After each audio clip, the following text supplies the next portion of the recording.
Okay, so today is a slightly different video, and before we get into it I would really like to quickly apologise for the shocking audio quality. Currently our microphone is broken, so we're having to use the inbuilt microphone in the camera, so sorry about that. Hopefully it will all be sorted next week. But this week we're doing a kind of joke video. We're going to be attempting to refurbish this iPhone 5C. Now this is the green iPhone 5C, as you guys can see. Now I do not recommend you guys try this at home, and I also only recommend if you did try this, it will only really work on the 5C because it's made of plastic.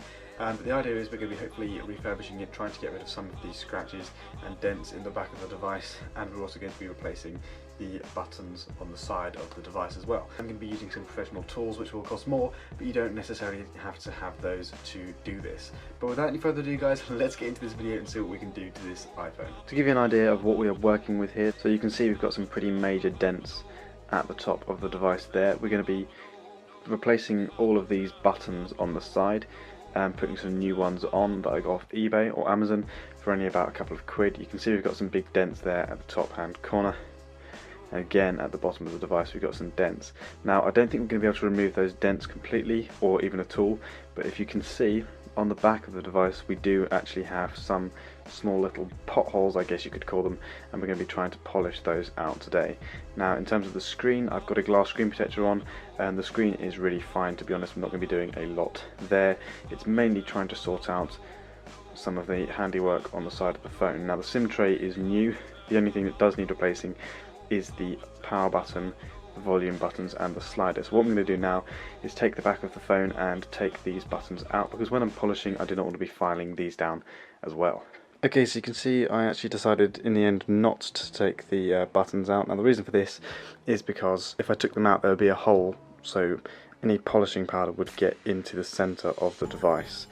Now what you might want to do is put some masking tape or something over the ports at the bottom, especially the lightning port and also the headphone port, otherwise you're going to get polishing stuff in there and it's going to ruin the device. We're going to have a problem in the fact that those buttons are going to be basically polished flush, so you are going to need to buy some new buttons, but that was already the intention beforehand anyway. Okay, so the way this is going to work is I've got an electric buffer polisher device. Now if you don't have one of these at home, obviously a lot of you probably will not, so what you're going to want to do is probably just do this by hand. Now you're going to need to get some sort of polishing wax, and you can get anything that really polishes a car. Make sure it's not too gritty, it's got to be kind of slightly gritty so it does take out some of those scratches and dents, but nothing too major. Now I'm using a an electric polishing device to hopefully speed up the process, but obviously if you don't have one you can just do this process by hand.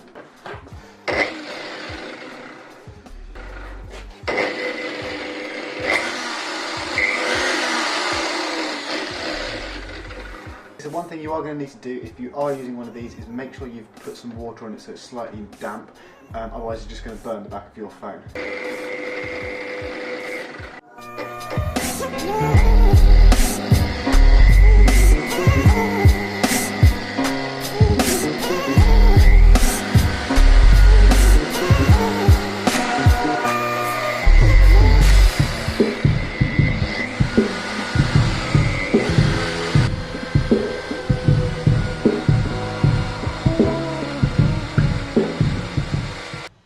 Okay, so I don't know how well you guys can see that, but I've already started to polish it up. We're already getting some quite nice shine out of it.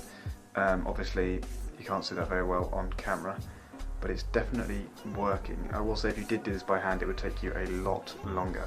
But I'm going to continue going and see where we can get to. You can see we've still got the dents, but there's no longer all that dirt in those dents. So we're getting somewhere. Darling,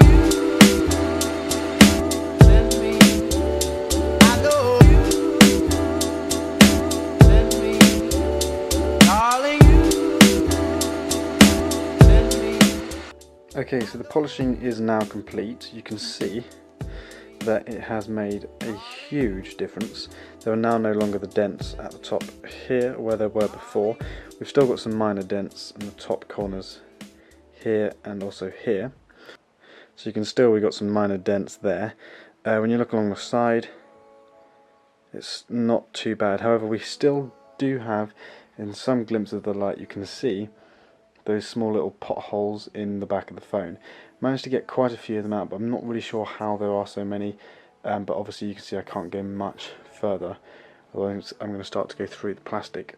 At the bottom I've got to dig out all the polishing stuff because obviously I did mask that off, but when I was polishing they came off, so I just kept going. But you can see also at the bottom corner all of it's gone as well. So there's basically no dents left there. Now the last thing to note, I don't know how well you guys can see it, but also the power button now is basically completely flush with the top of the phone.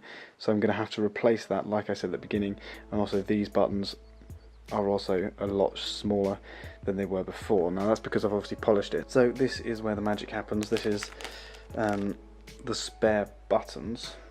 Now these only cost like I think £4 off Amazon. I did have a SIM tray in there which is now in the phone, because when I got the phone it didn't have a SIM tray, so that's why I bought it. And I had these lying around and I thought, well, I can still use them. So what we're going to do is we're going to replace those now. So you can see I've gone ahead and I've taken apart the phone. Obviously those are the volume buttons. Basically here and here you have two screws you need to take out for the volume, and here there, and then here is a screw to take out for the mute slider. So now I'm going to just take out these metal casings which hold it in. I'm going to slot the new keys in and then screw those up. There's one of the beautiful pieces of plastic. Just very simple, slots into the device and you're good to go. Okay, so I have actually finally completed it. This is the new phone, and this is the phone that we did all the work to. Now I did go ahead and replace the buttons on the side, the volume rocker, and the volume buttons on the side, the mute slider, and also the power button. Now I will tell you, if you are thinking of doing this, be really careful. It took me probably about an hour and a half just to do those 4 buttons. Now the reason is, the ones that I ordered, I don't know if it'll be the same with everyone else, the buttons on the side do have little metal things inside which allow you to actually click. The ones I ordered didn't, so I had to take the ones out of the last one, and I ended up losing them and had to spend ages searching for them. Now as for the power button, to get the power button to change on this phone, to change the power button, that meant taking out the camera. So be really careful if you're doing that, because you don't want to end up scratching the camera or getting any dirt in the lens in front of the camera. It is a lot shinier, a lot of those dents have gone, and personally I feel like it feels like a brand new phone, to be honest with you. Without actually looking at it, it wouldn't feel like it was dented or scratched at all. Obviously you've got those minor dents at the back, but otherwise it's a lot shinier and looks a lot more new than what it did before. So personally I think it was a success. I would say if you don't have a polishing device like I used, you're probably going to be there for about 4 hours polishing away, dependent on how much damage is on the phone. This one had some severe damage on it. I managed to get a lot of the dents out, but there are still some in there which I'm not going to be able to remove. So it depends on how much damage you've got and how willing you are to do this. Okay, so you can see that most of the dents have gone. It does look a lot shinier now on the back of the phone than what it did before. Obviously we've still got some minor dents in the top corners. So if we look at the bottom, obviously I've still got to clean out the bits of polishing dust, but we don't really have any scratches anymore in the bottom of the device. And then the same on the other side. You remember we had some really bad scratches. I did take a before and after photo. As for the sides, again, basically nothing, a lot better. We've still got some of those like little dents, but I can't get those out, but most of the scratches have now gone. For the other side, again, basically looking as good as new. But that is it, guys. I hope that this video was interesting for you guys to watch. I definitely did enjoy actually sort of fixing up my phone.